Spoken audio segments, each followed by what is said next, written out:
Nasurok 7.4 million pesos di tinify nga farm machineries kinda dumapay nga makasapulan di Manalon iti Sarat, Ilocos Norte.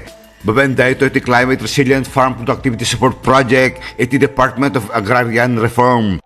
Manay tiretoy, nagyaman ni Governor Cecilia Arta Marcos kinidar Secretary Conrado Estrella III. Di tinify di Sarat kitalong traktor, may sa combine harvester with trailer, upat nga power tiller machine, 2 nga walk behind tractor with trailer, 5 nga water pump, hose, rice transplanter, kinsa nga pulugat may sa nga buffalo.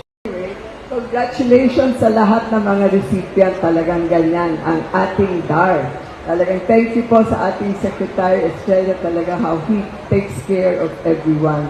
And so, on behalf of the provincial government, talagang it's an honor for me to join you, especially for the ceremonial distribution of the farm machineries and equipment under the Climate Resilient Farm Productivity Support Project and the entrustment of Buffalo.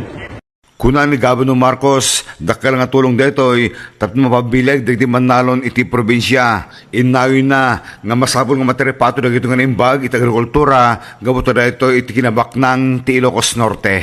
Idol Dennis Salipio, Tatak, IFM.